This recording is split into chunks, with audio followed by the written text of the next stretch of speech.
Hello, my name is Matt Fogarty. I am the CEO and founder of a company called Crowdcast. We are a San Francisco based startup and we currently employ 15 employees, mostly Americans. And this is my entrepreneur's story as an immigrant. I came to this country 10 years ago. I am from Irish and Swiss blood. I was brought up in the UK, in London, and entrepreneurship's in my blood. My grandfather, this is him. He's a Swiss guy. He owned 3 hotels, and he was the entrepreneur in my family. And when I was growing up, I asked him. I'd call him Grusbubby. I'd say, Grusbubby, what should I study? What should I learn before I start my business? And Grusbubby would say to me, the thing that he didn't understand the most in his business was accounting. So, grandson, you should study accounting. And so I did. On graduation from London School of Economics, I joined a large company and learned how to be an accountant. For 3 years I did that.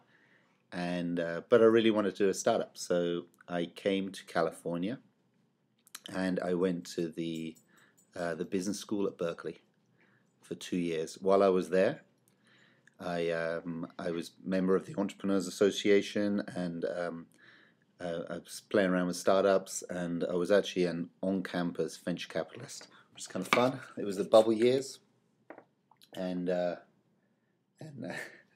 was me. And I invested some money in startups, and it was like entrepreneurship kind of stuff, and it was fun. And on graduation, I didn't want to do venture capital. I didn't want to join a big company. I didn't want to do accounting. What I wanted to do was follow my dream and start a company. And that's what I did. It was 2002. 2001 I graduated, 2002, and there wasn't much money around. But I did startup. Like, I wanted to do it, so I did it. And so there's me and a friend of mine. We were in a incubator. There was no visa problems then because I had 1 year after my student visa to do it. And it was fun. I was doing a startup, didn't get much money, got a little bit, it was fun, whatever. And then I worked for another startup for another 3 months, writing their Series B business plan. But all that time, my visa was running out. My 1 year of free visa after my MBA was coming to an end. Oh no, I had to go and get a real job. And all I could do was work in a big company, because that was the only kind of company that could sponsor me for a green card. There was no way I could marry an American because I was already married to a Japanese. And so that's all I could do.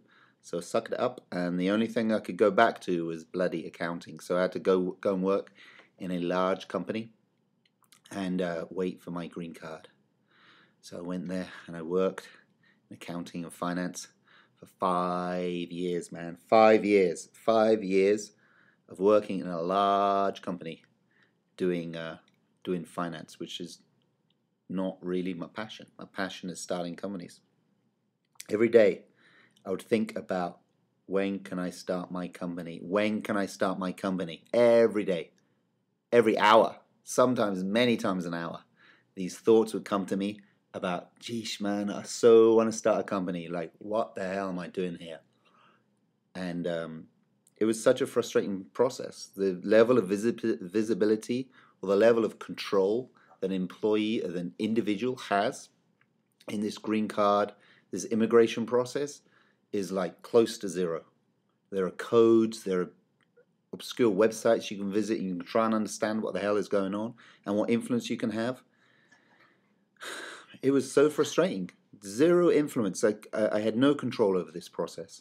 I was lucky that I had lawyers who were taking a lot of money and pushing forms through bureaucrats, but there was nothing.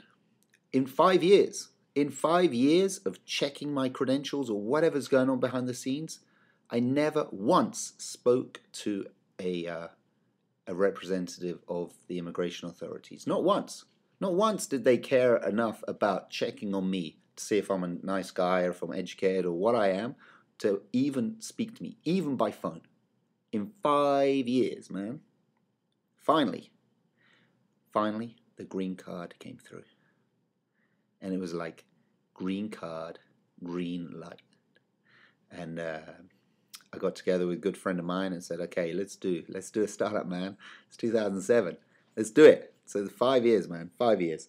Anyway, so I did a startup. We raised some friends and family money. We got the product out. We got some customers. We raised venture capital, employed a lot of Americans, and that's where we are now. In terms of any kind of, it's what the politicians have to realize is that entrepreneurs are an asset to this country, but entrepreneurs have no voice. Sorry, immigrant entrepreneurs have no voice. Why? Because I don't vote for you guys. I can't vote for another from now on for another 3 years before I can apply to become American, and then you can register to vote. I have no voice in this whole situation. The power the immigration bureaucrats have over my life and over my family's life is almost absolute. He can ask me to leave this country anytime. It's so frustrating. And it's such a waste of talent. I'm lucky. I'm lucky because I'm like a white British guy who's relatively well educated. But there's like armies of people from India and China who came here for a better life, to be an entrepreneur, who could be employing people, could be starting companies, who have to wait years, 10 years, 15 years for a green card. It's absolute madness. For what? For what? I mean, so that you can check on people better? Bullshit. I was never checked. They never even spoke to me. It was just like this money pit. They throw money in and wait and months and months and months and months for some bullshit form to come back. How frustrating is that? Politicians of America, realize immigrant entrepreneurs are huge assets to this country, and that only you have the power to help us. Only you. The population, it's important for the population, but the people who it's most important for cannot vote. And so, as a direct appeal, please fix the immigration system in this country so that other entrepreneurs can come here and can start companies. Maybe some people start, maybe some people fail, maybe some people employ lots of people. But make it easier, because at the moment it's such a waste of time and a waste of talent, of people just wasting their time waiting for these visas. It's so inefficient. Okay, that's my story. I hope you liked it, and good luck with changing the immigration laws. Thank you. Bye bye.